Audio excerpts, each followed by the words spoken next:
Hello friends, today we are going to discuss how to score 30 out of 30 in CDP. आपको 30 out of 30 CDP में कैसे लेके आने हैं, आज हम इसके बारे में चर्चा करेंगे और आप ध्यान से सुनिएगा, बने रहिए मेरे साथ। वो क्या टेक्निक्स हैं, वो क्या मेथड्स हैं, वो क्या टिप्स हैं, ट्रिक्स हैं जो आपको थोड़ी सी ध्यान में रखनी है, जिससे आपका स्कोर अच्छा आ सकता है, मैक्सिमम आ सकता है। और अगर आपने और ज़्यादा मेहनत करी तो आपके 30 आउट ऑफ 30 भी आ सकते हैं। तो चलिए शुरू करते हैं। 5 पिलर्स आपको जो है 5 पिलर्स यानी कि 5 पिलर्स हैं जो आपको इरेक्ट करने हैं। इरेक्ट इन द सेंस कि आपको खड़े करने हैं। जैसे हम कोई बिल्डिंग बनाते हैं तो उसके लिए पिलर्स खड़े किए जाते हैं ना, तो पूरी बिल्डिंग उस पर टिकी रहती है। वैसे ही आपको 5 पिलर ध्यान में रखने हैं जिससे आपका CDP में अच्छा स्कोर हो सके। चलिए बढ़ते हैं आगे। वो कौन से 5 पिलर्स हैं, जिसमें पहला पिलर है recognising the topics of CDP according to syllabus. यानी कि आपको CDP टॉपिक्स जो है उसको रिकॉग्नाइज करना है, पहचानना है, समझना है, आइडेंटिफाई करना है। ठीक है कि उस सिलेबस में जाएंगे आप, जो भी CTET का स्टैंडर्ड सिलेबस है उसमें आप देखेंगे CDP के कौन कौन से टॉपिक हैं, उनको समझना है कि मुझे इसमें क्या क्या पढ़ना है। एंड देन नेक्स्ट है आपका,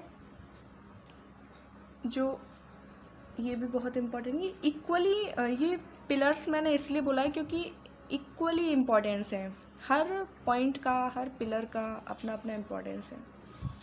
जैसे कि multiple revision of theories, teaching and learning methods, techniques, rules, जो भी आप पढ़ेंगे उसमें आपको थ्योरीज पढ़ेंगे, टीचिंग, लर्निंग मेथड्स पढ़ेंगे, जीन पियाजे का सिद्धांत और लेवायोस्की का सिद्धांत, कोहलबर्ग का सिद्धांत, तो ये सब आप पढ़ेंगे तो आप उसको मल्टीपल रिवीजन करना है उसका। ठीक है। नेक्स्ट पिलर है आपका रेमेडियल प्रैक्टिस। आपको रेमेडियल प्रैक्टिस करनी है। ठीक है। यानी कि आप एक डॉक्टर, जैसे आप एक डॉक्टर के पास गए तो डॉक्टर ने आपको रिकॉग्नाइज किया, आपने जो भी सिम्टम बताए डॉक्टर ने उसको आइडेंटिफाई किया। अब डॉक्टर ने देख लिया कि भाई ये किसके सिम्टम है, अभी कौन सी बीमारी है, तो आपने भी पता कर लिए बीमारी इन द सेंस आपने टॉपिक्स पता कर लिए कि हमें यही पढ़ना है। अब उस टॉपिक को पढ़ के आपने क्वेश्चंस लगाए, तो अब आपको रेमेडियल प्रैक्टिस करनी है। रेमेडियल प्रैक्टिस यानी कि उपचारात्मक आपको परीक्षण करना है किसी भी चीज़ का। जैसे हम बच्चों को पढ़ाते हैं उसमें करते हैं, ऐसे ही आपको खुद का करना है। जैसे आपने कोई क्वेश्चन लगाया तो आपको वो गलत हो गया आपका क्वेश्चन, तो आपका क्यों गलत हो गया उसको आप पता करिए, आपका क्यों गलत हो गया। उस टॉपिक को फिर से पढ़िए, उसको फिर से समझिए, फिर नेक्स्ट टाइम पे उसको रिपीट नहीं करना है। अगर आपने वो नेक्स्ट टाइम पे रिपीट नहीं किया तभी आप उस गलती से कुछ सीख रहे हैं। ओके। नेक्स्ट पिलर है आपका ट्राई टू मेक। ये भी इक्वली इम्पॉर्टेंट है। Try to make perception child centric where as teacher's role is facilitator. बहुत ही इस लाइन को मैं इंटरप्रेट करना चाहूँगी, डिकोड करना चाहूँगी। कैसे? ट्राई टू मेक, जब भी आप क्वेश्चंस लगाएंगे तो आपको जो परसेप्शन रखना है, थिंक रखना है, क्योंकि इसमें कुछ रट्टा वाला, कभी रट्टाफिकेशन का नहीं आता कि आपने थ्योरीज को समझ लिया, रट लिया और फिर उससे हो गया। आपको अपना मन, आपको खुद का जो थिंकिंग है आपको वो लगानी है। आपका परसेप्शन, आपका नज़रिया कैसा हो गया है, अब आपने जो टॉपिक्स पढ़े हैं, आपने इतना सीखा है, तो वो आपको चाइल्ड सेंट्रिक रखना है। कैसा रखना है? चाइल्ड सेंट्रिक रखना है, यानी कि आपको चाइल्ड को सेंटर में रखना है। चाइल्ड को सेंटर में रख के ही सब कुछ करना है। इसके इर्द गिर्द आप जो भी प्लानिंग कर रहे हैं सब कुछ इसी को सोच के कर रहे हैं। जो कुछ करना है इसी का विकास करना है। जैसे कि CTET में क्वेश्चन आया था कि बच्चे को कॉम्प्लेक्स कोई सब्जेक्ट है, कॉम्प्लेक्स कुछ समझ में नहीं आ रहा, कोई भी कॉम्प्लेक्स कठिन विषय है जो वो बच्चे को समझ में नहीं आ रहा, तो टीचर का काम क्या है? टीचर का काम ये थोड़ी, उसमें ऑप्शन थे कि टीचर को रोट मेमोराइजेशन करा देना, रटाना है ना, बार बार प्रैक्टिस करा देना, रिवीजन करा देना, तो आपको सारे ऑप्शन सही लगेंगे, लेकिन उसमें एक ऑप्शन था कि आपको एक्सप्लोर कराना है बच्चे को। क्या करवाना है?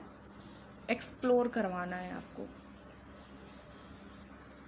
एक्सप्लोर करवाने की अपॉर्चुनिटी देना है, ये सही था उसमें।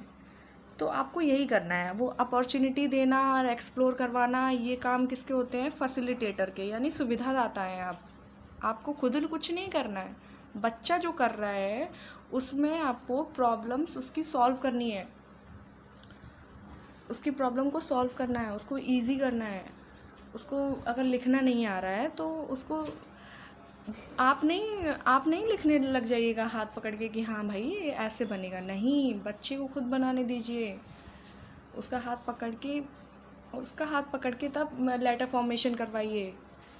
तो ये आपको काम करना है, आपको फैसिलिटेट करना है, ना कि आपको अब टीचर रोल करना है। जैसे पहले एजुकेशन हुआ करती थी, अब वो वाली एजुकेशन नहीं है, अब चाइल्ड सेंट्रिक हो गई है।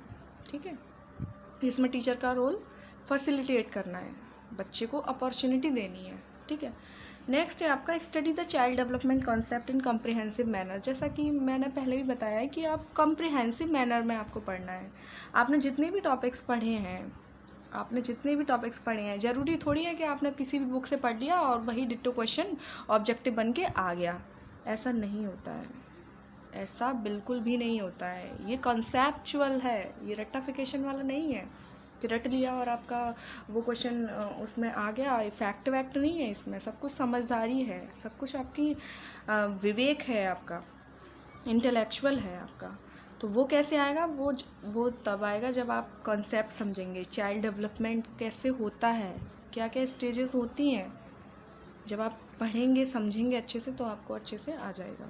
ठीक है, तो ये सारे 5 पिलर्स हैं।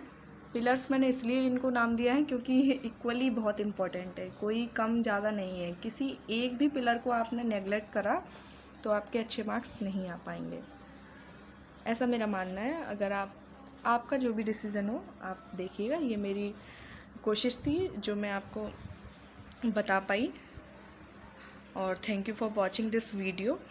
और मुझे आशा है कि आपके ये टॉपिक, ये पिलर्स आपको बहुत ही हेल्पफुल रहेंगे आपकी प्रिपरेशन में।